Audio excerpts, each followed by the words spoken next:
Assalamualaikum warahmatullahi wabarakatuh. Di video pembelajaran kali ini tentang sejarah kebudayaan Islam dengan materi penaklukan kota Makkah atau juga disebut dengan Fathu Makkah. Sebelum dijelaskan materi-materi yang terkait dengan Fathu Makkah, akan dijelaskan terlebih dahulu tujuan dari pelajaran yang akan dibahas, yang mana pertama itu peserta didik dapat menganalisis sebab-sebab terjadinya peristiwa Fathu Makkah. Yang kedua, peserta didik dapat menafsirkan nilai-nilai perdamaian yang terkandung dalam peristiwa Fathu Makkah. Yang ketiga, peserta didik dapat menentukan beberapa perilaku mulia Rasulullah Shallallahu Alaihi Wasallam yang muncul dalam peristiwa Fathu Makkah.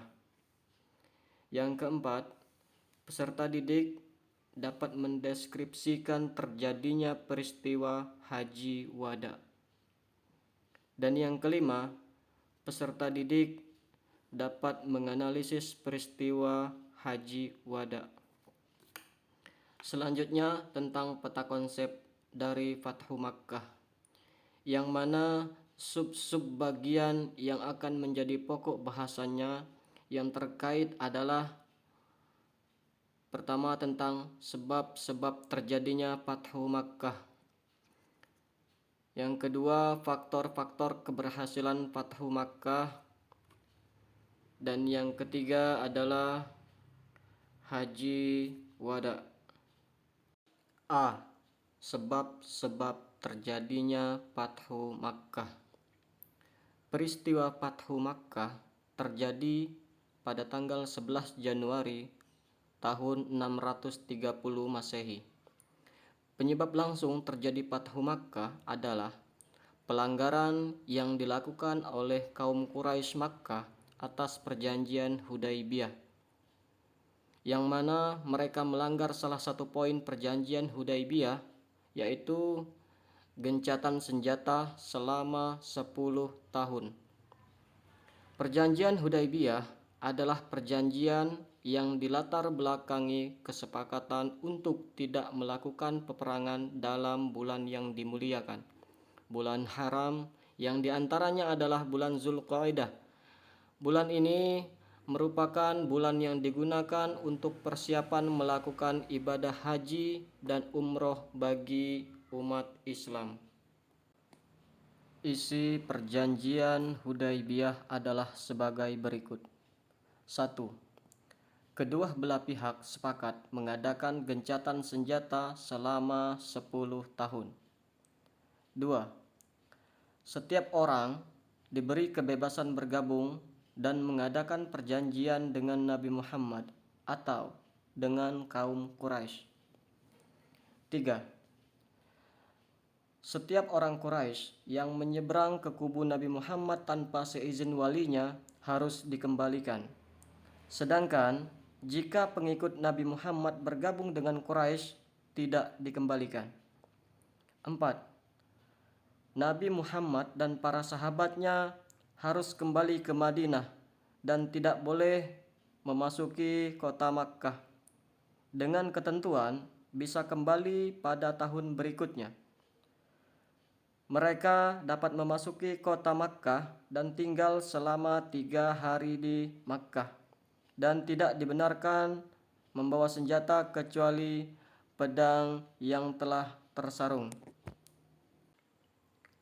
B.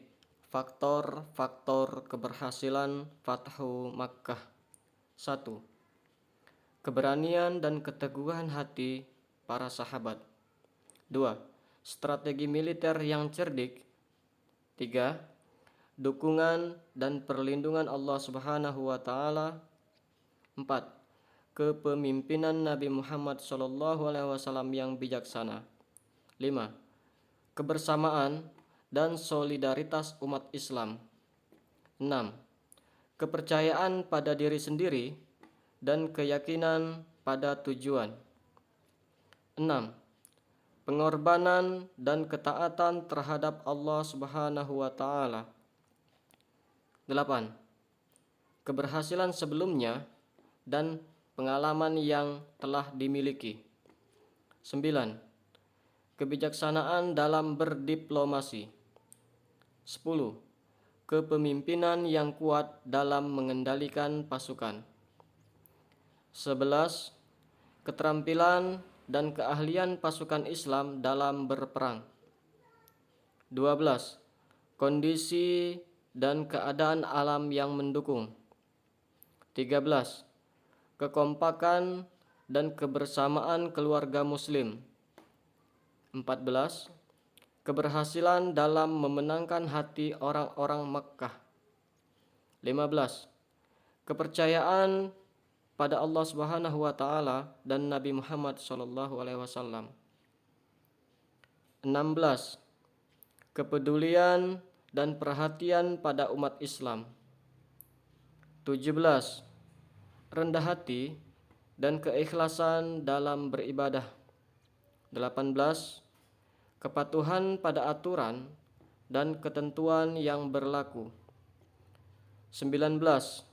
Kemampuan dalam beradaptasi dan berinovasi. 20. Keberanian dalam mengambil resiko. Sikap simpatik yang dilakukan oleh pasukan Rasulullah Shallallahu Alaihi Wasallam dan kaum muslimin membuat penaklukan kota Makkah berjalan tanpa pertumpahan darah. Dalam proses Fathu Makkah, Rasulullah Shallallahu Alaihi Wasallam melakukan suatu tindakan yang amat bijaksana, yaitu memerintahkan kepada para sahabatnya untuk tidak merusak dan tidak mengotori kota Makkah dengan peperangan. Kedatangan Rasulullah Shallallahu Alaihi Wasallam dan kaum muslimin digunakan sebagai suatu strategi perang urat syarab dan hanya untuk memberi peringatan kepada kaum kafir Quraisy bahwa umat Islam kini telah bangkit dan menjadi masyarakat yang maju yang siap menghancurkan tradisi jahiliyah mereka. C. Haji Wada. Haji Wada artinya haji perpisahan, yang merupakan kegiatan ibadah haji yang dilakukan oleh Nabi Muhammad SAW pada tahun 10 Hijriah. Kegiatan haji ini menjadi yang pertama dan terakhir bagi Nabi Muhammad SAW, sebab beberapa saat setelah momentum ibadah haji wada, Rasulullah SAW menutup usia, dipanggil Allah Subhanahu wa taala. Ada beberapa pesan penting dari Rasulullah SAW dalam khutbahnya pada Haji Wada. Di antara sejumlah pesannya tersebut adalah 1. Penegasan bahwa semua umat Islam adalah bersaudara. 2. Larangan bagi umat Islam mengambil harta dan hak orang mukmin lainnya. 3. Wasiat Rasulullah agar umat Islam memegang teguh Al-Quran dan Sunnah Nabi. 4. Perintah bagi umat Islam agar menunaikan amanah. 5. Penghapusan segala macam amalan dan tradisi jahiliyah. 6. Pengampunan atas tuntutan utang darah di zaman jahiliyah. 7. Penegasan tentang haramnya riba. 8. Perintah agar suami istri saling memenuhi haknya masing-masing. 3 bulan setelah Nabi selesai melaksanakan Haji Wada, beliau menderita sakit. Abu Bakar disuruh Nabi mengimami kaum muslimin dalam sholat sebanyak 3 kali bila beliau tidak sanggup melakukannya. Sakit yang diderita oleh Nabi berlangsung selama 14 hari, yang mana akhirnya beliau menghembuskan napas terakhir pada hari Senin 12 Rabiul Awal tahun 11 Hijriah dalam usia yang ke-63 tahun di rumah istrinya Aisyah radhiyallahu an. Peristiwa tersebut menjadi tahun duka cita, tahun kesedihan bagi seluruh umat Islam yang ada di dunia, karena kehilangan sosok yang menjadi panutan bagi seluruh umat. Di sini dulu video pembelajaran kali ini. Sekian dan terima kasih. Wallahul muwaffiq ila aqwamit thoriq. Wassalamualaikum warahmatullahi wabarakatuh.